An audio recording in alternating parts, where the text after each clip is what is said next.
Okay, bwana mambo vipi? Na leo ni siku nyingine tena, siku yenye tabasamu ndani yake.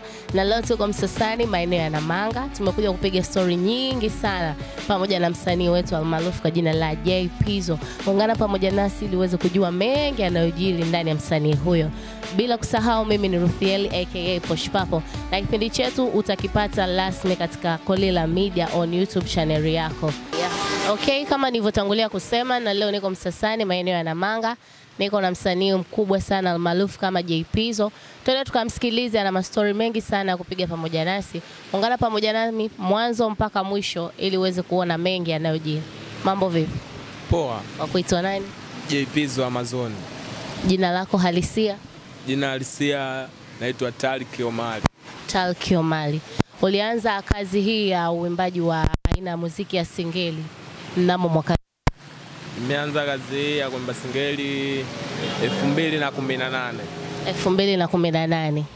Ambapo hapo ulikuwa bado unasoma huku unaendelea na kazi yako ya sanaa ya uimbaji, ama ulikuwa shule tayari hauko nayo? Wakati huo bado nasoma shule ya msingi. Shule ya msingi. Na kwa nini ulitamani kuimba singeli? Yaani binafsi nilikuwa napenda kufanya muziki. Ndio. Yeah. Na kwa sababu muziki wa singeli ulikuwa unaufanya kipindi ambapo uko shule, kwa sababu watu wangesha kukatisha tamaa huko nyuma, ungeshaacha muda mrefu, si ndio? Ndio.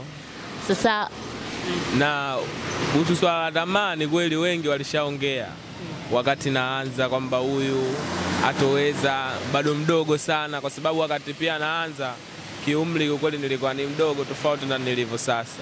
Kwa wengi wakawa wanaongea vitu vingi tu, hata kuambia wazazi kwamba huyo mtoto wenu anapotea. Ila binafsi wazazi wa wenyewe wakaamini ninachokifanya, wakanipa uhuru wa kufanya. Na muitikio wa wanafunzi wako kipindi ambapo kunakuwa labda kuna vipaji vya watu labda vinaendelea, mlikuwa unafanyaje? Yaani ulikuwa unaoneshaje kipaji chako kwamba wewe ni mtu ambaye una kipaji? Yaani nilipokuwa ninapopata nafasi ya kuonyesha, huwa naonyesha uwezo wangu kwa umakini wa hali ya juu, ili mradi pia hata wanaonitazama kuaminisha kwamba naweza au kwamba nina kitu, waendelee kunisupport. Na muitikio pia wa wanafunzi ulikuwaje? Wanafunzi kiukweli hawakunipinga, walinipokea, wanafunzi wenzangu walinipokea vizuri, na hata kwenye show nyingi tu za shule pale, matamasha yale, wakawa wananipa nafasi. Na katika matamasha, tangia uanze muziki wako wa singeli 2018, umepanda jukwaani mara ngapi stage? Stage nishapanda mara nyingi sana. Mara nyingi sana. Ni changamoto gani ambazo ulikuwa unapitia pale ambapo unakuepo stage? Changamoto ambazo nazopitia wakati niko stage? Ndio. Yaani changamoto kubwa sana pale ambapo ninapoimba au kwamba ninapotoa kitu ambacho nilichokuwa nacho alafu mashabiki chini wakashindwa kukipokea. Hiyo waga inakuwa changamoto sana kwa upande wangu. Na huwa inakukumba mara kwa mara au ukibahatika unatoka? Hiyo waga haitokei mara kwa mara, ila waga inaponikuta huwa inaniumiza. Sawa, kwa maana yake na kuathiri kama asilimia ngapi? Kwa kuniathiri kama 30%. Sawa, baada ya hapo unaposhuka stage huwa unachukua uamuzi gani wewe kama wewe? Mara nyingi waga ninapokosea, waga ni mtu wa kujiuliza kwamba nimekosea vipi, ili mara ya pili ninapokuja kutokea kwamba nisije nikafanya makosa yalotokea mwanzo. Na ulishawahi kukosea mara ngapi? Labda umefika stage muitikio wa watu ulikuwa ni mdogo sana, ulikuwa yani ushawahi kukosea mara ngapi? Katika show zangu ambazo stage nimepanda, ishawahi kunitokea kama mara 2. Mara 2. Mara 2? Yeah. Tofauti na changamoto hiyo, na changamoto gani nyingine ambayo huwa unaikuta ukiwemo stage au ukiwemo katika kazi zako za muziki? Ukiachana na hiyo, kiukweli kwa changamoto nyingine hakuna.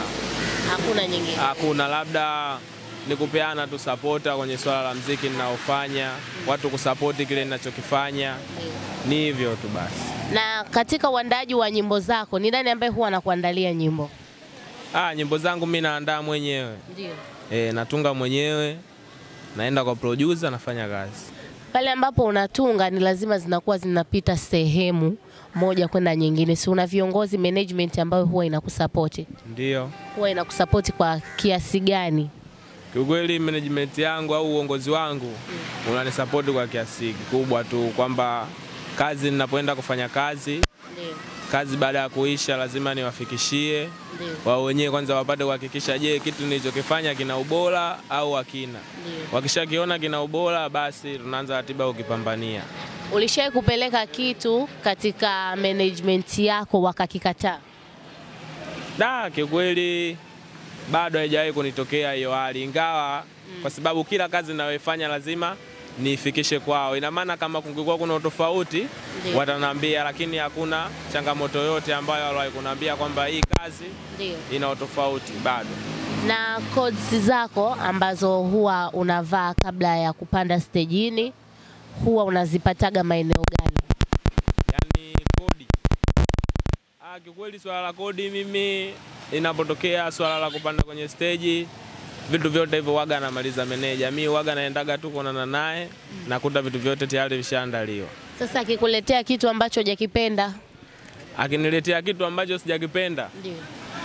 Inategemea, kama inakuwa kabla ya kwenda kupanda kwenye stage, waga namwambia bwana, hichi kitu sijalizia nacho, tunabadilisha. Ila ikiwa muda tayari ushakwenda, basi inakuwa haina budi, inabidi tu kuvaa kwenda kufanya kazi. Sawa. Ni mafanikio gani ambayo huwa unayaona katika kazi yako ya muziki? Mafanikio ambayo ninayaona, kwanza nilipotoka kiukweli na sio nilipo sasa, hata kwenye upande wa kufahamika. Wakati naanza wengi walikuwa wanifahamu, lakini kwa sasa kuna asilimia kubwa tu ya kufahamika. Japokuwa bado sijajulikana, jina likawa kubwa sana, ila kuna baadhi ya watu tayari washaanza kunifahamu na kujua kwamba nafanya nini. Kwa hiyo mimi kwangu naona ni faida moja hapo niloipata. Na kwa nini udili na singeli? Kwa nini usingeimba mapiano? Kwa nini usingeimba bongo flava? Singeli naipenda. Naweza nikaifanya na nikapata kitu kizuri. Kwa hiyo na ndio maana nikajikita kwa mapenzi yote kufanya muziki wa singeli. Kwa hiyo singeli, ukiwekewa singeli na bongo flava, kitu ambacho unaweza ukaperform vizuri hata kama kuna hela, unaweza ukaperform nyimbo gani? Mimi naweza nikaperform singeli kwa kweli. Singeli. Na kuna utofauti gani kati ya muziki wa singeli na muziki wa bakola? Utofauti upo. Ni utofauti gani? Singeli ni muziki ambao yani ni mtu yote anasikiliza kwa sababu ni muziki wenye ladha fulani, lakini bakola ni muziki ambao wenye speed. Kwa muziki wenye speed unakuta asilimia kubwa uwezi ukakaa labda na bi mkubwa au baba ukakaa pale ukawa unasikiliza muziki ambao uko speed sana. Uwezi. Kwa hiyo kuna tofauti mkubwa tu kati ya singeli na bakola. Sawa. Na kwa sasa hivi upepo ambao unavuma sana, nyimbo za singeli zinakuja juu sana. Yaani muziki wa singeli unavuma sana kuliko bongo flava. Bongo flava ndio ilikuwa mbele. Sasa katikati hapo wewe unaonaje bongo flava na muziki wa singeli? Wanasema kwamba bongo flava inaenda kupinduliwa na singeli. Kwa kutakuwa tena bongo flava hamna, ni singeli tu zinapigwa. Wewe kama wewe unaonaje binafsi yako? Kwa hilo kiukweli ni kweli singeli inakuja juu sana. Ndio. Inakuja juu sana. Mimi kwa hilo sitosema mengi, ila kwamba nasema kwamba yani kwa upande wa bongo flava inabidi wawe makini kweli, kwa sababu singeli inakuja juu sio masiara. Singeli sasa hivi inapendwa na kila mmoja, watoto, watu wazima na vijana. Kwa hiyo bongo flava haiwezi kapotea mazima, ila inaweza ikaja ikapungua speed kutokana na jinsi singeli inavyozidi kupanda chati. Kwa hiyo maana yake bongo flava inapinduliwa, singeli ndo inasonga mbele, si ndio? Singeli inazidi kupanda chati kila siku. Na wewe umejiandaje sasa ili nawe katika chati hiyo uweze kuwemo? Mimi maandalizi yangu naandaa vitu vizuri ili mradi hata ninapokuja kuviachia vije kwa tishio kwa wengine watakaosikia. Na imani itakuja kunipa nafasi nzuri kwenye safari yangu. Na itaniweka katika nafasi nzuri zaidi. Na wazazi pia wamepokeaje kipaji ambacho unacho wewe hapo? Wazazi wamepokeaje kipaji chako? Kwa maana hata kama umaarufu wako uko chini sana, tayari ushakuwa maarufu. Wazazi wamepokeaje? Wazazi wamepokea vizuri na wananipa kampani pale ambapo penye ugumu basi kinachowezekana kufanyika huwa wananipa msaada wao.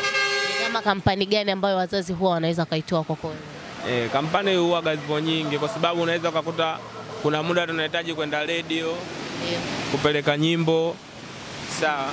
Inawezekana ukakwama kipengele cha nauli, lakini nikampigia mama au baba, kuna 1 2 3 itabidi tuende tukafanya jambo fulani, basi huwa ananiwezesha, tunaenda tunafanya. Kwa hiyo pia ni moja hapo ya kampani, kwa sababu ana support kile ninachokifanya. Ulishawahi kukata tamaa? Kukata tamaa kiukweli sikuwahi, ila changamoto zipo. Ndio. Changamoto zipo. Sijawahi kukata tamaa kwa sababu naamini ipo siku. Ndio. Naamini ipo siku. Sawa, ipo siku. Na wewe unatamani uwe kama nani kwenye muziki wa Singeli? Kwenye muziki wa Singeli mimi bwana, nisiwe muongo, niwe mkweli. Mimi bwana, kwenye muziki wa Singeli natamani nije kuwa kama Balaa. Kama Balaa MC. Kwa maana yake unataka kuniambia Balaa MC ndo alokuhamasisha wewe uweze kuingia katika muziki wa Singeli? Show zake waga ananikosha sana. Amenihamasisha kwa kiasi kikubwa sana. Napenda anachokifanya. Neno moja kwa Balaa MC. Neno moja kwa Balaa, kwamba asife moyo na asioke brother. Anajua. Sawa. Ikitokea nafasi ya wewe na Balaa MC kuweza kutoa nyimbo, unajisikiaje yani? Nitafurahi sana. Ndio. Kwa sababu naweza nikasema ni kitu ambacho nakiwaza katika akili yangu, kwamba siku ije kuwa hivyo. Kwa hiyo kama itatokea nitafurahi. Na katika show ambazo huwa unaendaga kuzifanya, ushawahi labda kukutana naye? Hapana, sijawahi kukutana naye. Kukutana naye hujawahi? Sawa. Na katika peji yako nishe kupitia katika akaunti yako ya YouTube, nimeona kuna nyimbo nyingi umezitoa. Kuna Tawile, ila moja ya nyimbo ambayo imetembea sana inaitwa Kamoyo, si ndio? Ndio.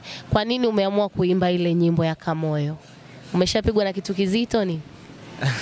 Hapana, sema Kamoyo ni idea kutokana kwamba watu wengi vitu kama vile kwenye jamii yetu aga vinawakuta. Ndio. Kwa hiyo nikaona sio mbaya kwamba kukifanyia kazi.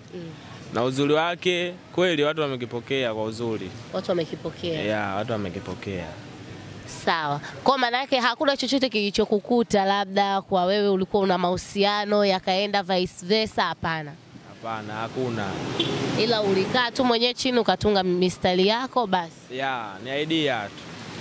Ni idea tu, ila sio kwamba eti kusema kwamba nimezungumzia mazingira ambayo yamenitokea kwenye maisha yangu.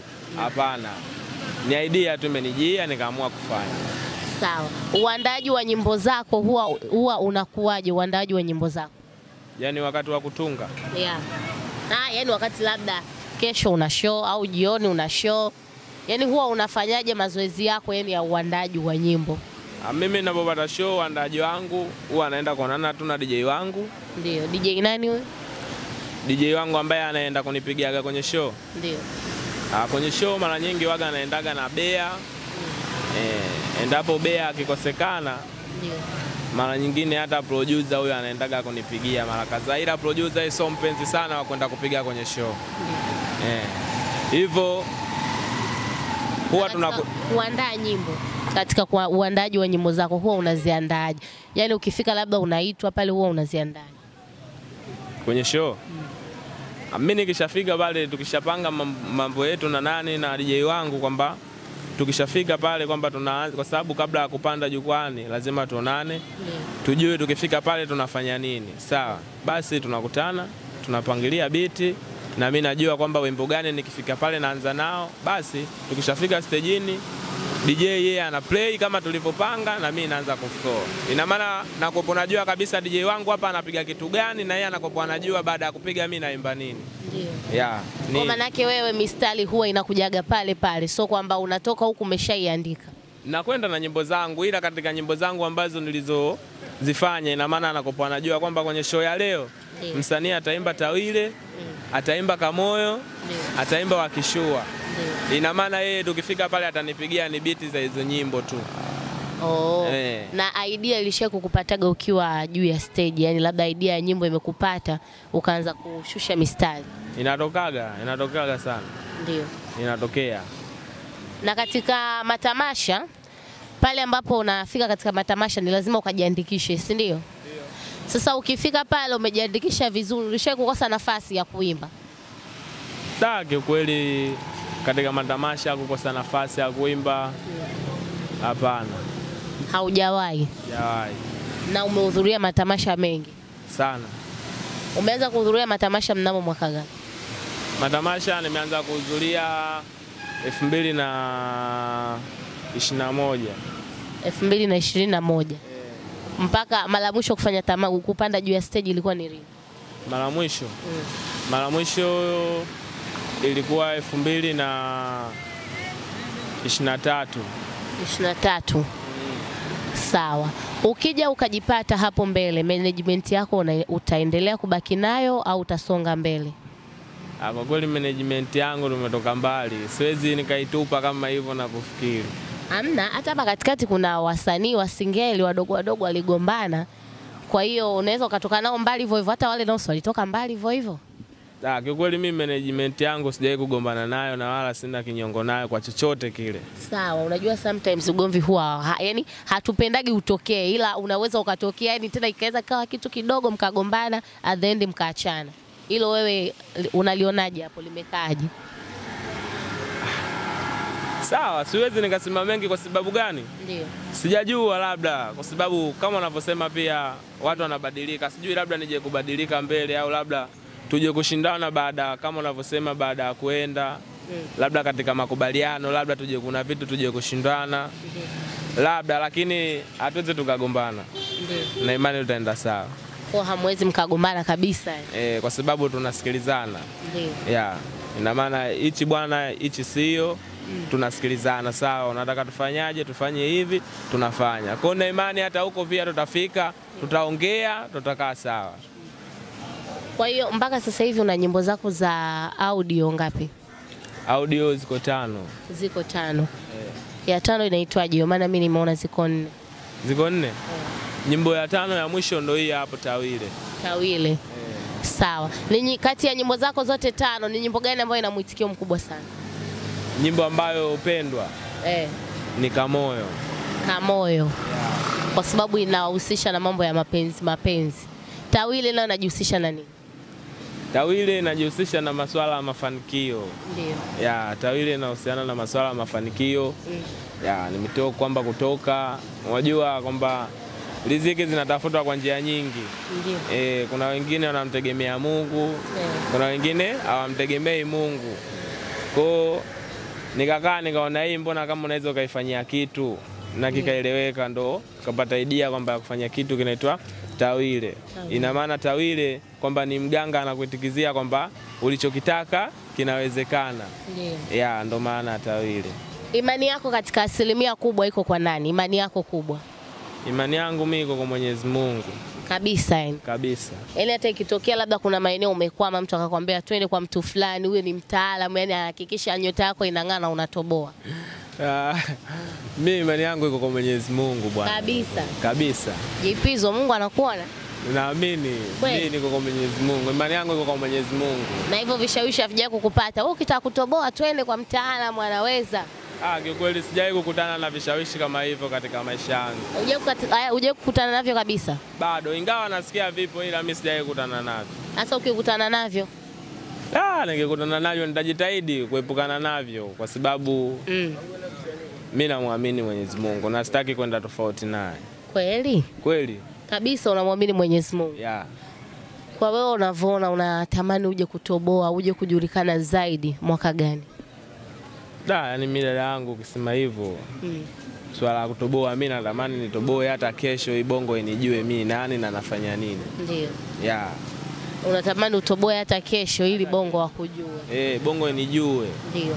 Kwamba nafanya nini na wajue kabisa kwamba yani sio kutoboa tu kwamba kusikika leo kesho, yani kusikika kwamba na kuwa muendelezo. Ndio. Yani kwamba watu wajue kwamba sasa hivi kwenye game la Bongo kuna kichwa kipya kimeingia. Sawa. Kwa maana yake unatamani utoboe, yani unatamani uwe wa juu zaidi kabisa, yani kuwapita hata wasanii ambao wanavuma. Ndio. Sawa. Na katika mafanikio yako ambayo uko nayo, umesema kwamba management yako uwezi ukaja kuiacha kabisa, si ndio? Hata kama utatoboa. Sawa. Na pia una neno gani kwa wasanii wadogo ambao wanachipukia? Una neno gani la kuwaambia wasanii wadogo ambao wanachipukia? Mimi neno kubwa la kuambia kwamba kwanza ukishaamini kwamba wewe una kitu Ndio. unaweza ukafanya, basi fanya. Kwa sababu kwanza usisikilize maneno ya watu, kwa sababu sio kila unachokifanya kwamba kila mmoja hapo atapenda. Wapo watakaopenda na wapo watakaopinga. Kwa hiyo kama unaamini una kitu unajua, basi fanya, usikate tamaa, usivunjike nguvu. Na neno lako kubwa. Neno langu kubwa, na umheshimu kila mmoja ambaye anayekupiga kampani kwa kile unachokifanya. Ndio. Yeah. Sasa kama mtu naye hakupigi kampani huwa mnaishi nao vipi? Mtu kama hakupigi kampani haina haja ya kumforce sana, kwa sababu hivi vitu mtu alazimishi kwamba mtu alazimishi wewe nisaidie. Hapana. Ila wapo atakaoona kwamba huyu ana kitu na anahitaji msaada. Kwa hiyo wapo tu watakaokuja kukupatia msaada na wapo watakaokukataa. Kwa hiyo watakaokukataa basi na wewe mwenyewe unaachana nao, haina haja ya kubembeleza sana. Sawa. Kabla sijahitimisha, ukiwa katika stage, ulishawahi kusahau mistari ambayo huwa umeshaitunga hapo awali? Hiyo haijawahi kutokea. Haijawahi kutokewa nayo kabisa? Haijawahi. Yaani umetoka kabisa, unafika pale labda zile shamla watu wanakufurahia nini, ukajikuta kila kitu kimeevaporate, kimetoka? Ndio, haijawahi kunitokea. Haijawahi kukutokea? Bado. Sawa. Umefanikiwa pia kushoot video za nyimbo zako ngapi? Kwenye upande wa video bado sijabarikiwa kushuti, ila na ratiba ya kushuti. Ndio. Na ratiba ya kushuti ngoma 2. Ndio. Kamoyo na hii Tawili ambayo tuloachia hapo jana. Kwa hizo ngoma ndo ziko kwenye ratiba ya kushuti. Ina maana naisikilizia management kwa sababu ni jambo ambalo liko mezani na tushaliongea. Ina maana ni kupeana ratiba tu kwamba kazi lini itafanyika. Kwa naisubiri tu management itakaposema ndo hapo kazi inakuwa inaendelea. Yeah. Sawa. Basi mimi nikutakia kila laheri katika kazi zako. Ishi na watu vizuri, ishi nao kwa amani na mambo yote yatasonga mbele. Mimi nihitimisha kwa kusema, na hapa ni Msasani, maeneo ya Namanga. Ulikuwa nami hosti wako Ruthiel Mshaala aka Posh Papo. Hadi wakati mwingine, na yote haya unaweza kupata katika Kolila Media on YouTube channel yako. Sina la ziada zaidi ya kusema bye bye.